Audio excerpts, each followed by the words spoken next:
folks, there is no time to waste. Let's go to tonight's breaking news about what happened 8 days ago. Osama bin Laden continues his crowd-pleasing death. All the newspapers are covering it, from the New York Times to the Daily News to the New York Post. But, folks, that's just New York. They are also covering it in other parts of the country, like Brooklyn.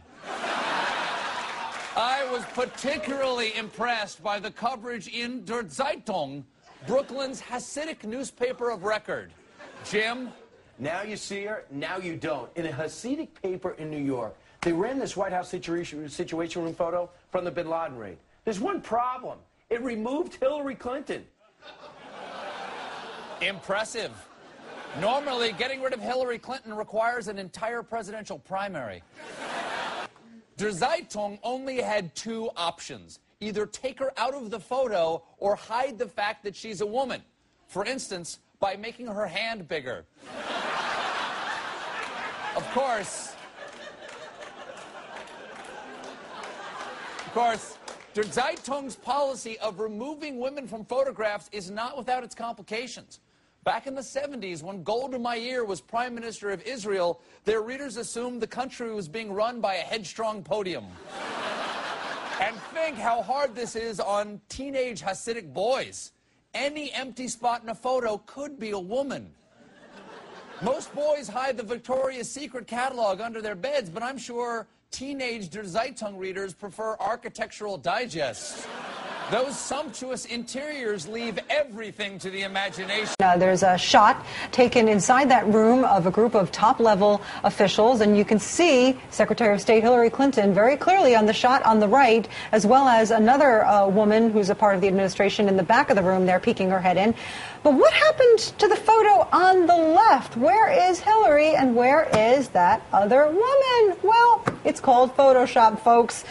This Hasidic newspaper here in New York apparently photoshopped the two women out, and it has to do with religious custom and not wanting to see women in these positions. And instead of my explaining it, let's go right now to Rabbi Brad Hirschfield, who is a FoxNews.com contributor and also the author of You Don't Have to Be Wrong for Me to Be Right, Finding Faith Without Fanaticism.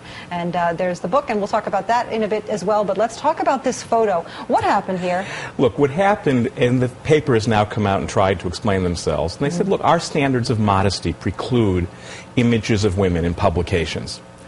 And without getting into a long technical discussion of is it true, because I think, religious communities can make their own decisions, right.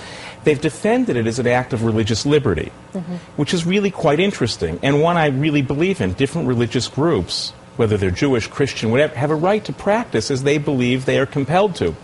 I think their failing here, though, was they confused having the right to do something with it being the right thing to do.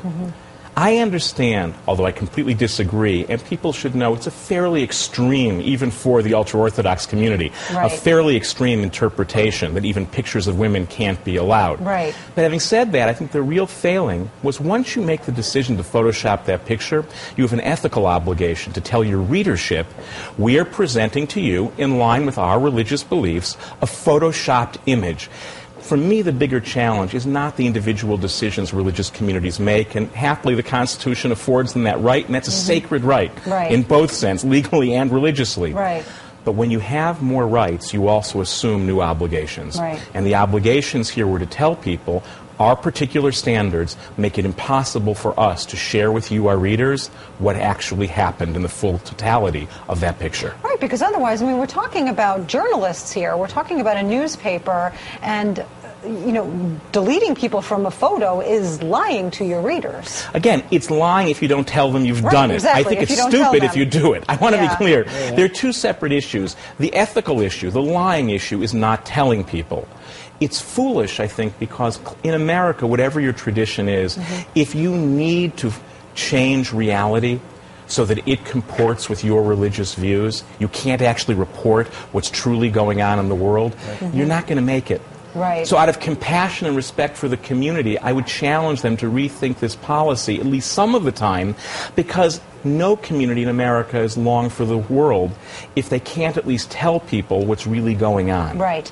I want to point out, and this article is on our website at foxnews.com, that this Hasidic newspaper has apologized for editing Clinton out of the photo, saying that our photo editor realized the significance of this historic moment and published the picture, but in his haste he did not read the fine print that accompanied the picture, forbidding any changes. Shocking that they would have that. We should not have published the altered picture, the newspaper said in its statement. And it said that Clinton has served with great distinction, but the paper just does not publish images of women in accord with our religious beliefs. What do you think of and that? again, I respect their right, in this case, I think, to make a wrong decision about not printing the picture. But what I think they failed to do, even in their apology, is deal with the real issue. Right. Which is the inability to tell your readers what's really going on in the world. Right. Now, by the way, everyone does that to some extent, which is why I think this is a real story. Because at the end of the day, a little Yiddish language newspaper in Brooklyn really makes no difference in the world. Right. It doesn't even make much difference, candidly, in the Jewish world. But I think what it's hitting for people is the fact that all of us do some editing in our lives. Yeah. We always would like to see the world as we wished it were, as it would fit with our views, and not always as it is. So ironically, I think they've done the world a favor if they've made us all stop and say, how often do we do our own version of this editing? How often do we shy away from images and facts because they don't fit with our worldview, as opposed to saying, look, it's a fact, it doesn't fit with my worldview, and I want to change this world. That, I think, is entirely appropriate. But needing to alter the facts to fit your reality means not only the facts suffer, your reality suffers. You're right. It kind of makes you take a look at these things. And I saw one article just focusing on the photoshopping aspect, that saying, well, don't we all do it? I mean, don't we edit grandma's wrinkles to make them a little bit softer? And should we really be doing that? I mean, grandma is old. She earned those wrinkles. And, why are we lying about what grandma looks like? And, we do have to ask ourselves these questions, I guess. So. A Hasidic Jewish newspaper is apologizing for doctoring the historic photo released by the White House last week.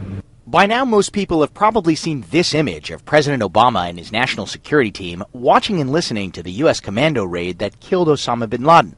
There have been parodies like this one, but it's this version, printed in a Hasidic newspaper in Brooklyn, that is causing new controversy, because the two women in the photo have been purposely removed, including Secretary of State Hillary Clinton. This is simply a statement about modesty in the Hasidic and very right-wing Orthodox community. Rabbi Chaim Wasserman does not endorse the paper's decision, but says it is based on religious belief. The reason being an interpretation of Psalms 45:14, where the princess and her honor is best internalized. We believe that women should not be in the public eye for modesty reasons, and I think that was a proper thing to do.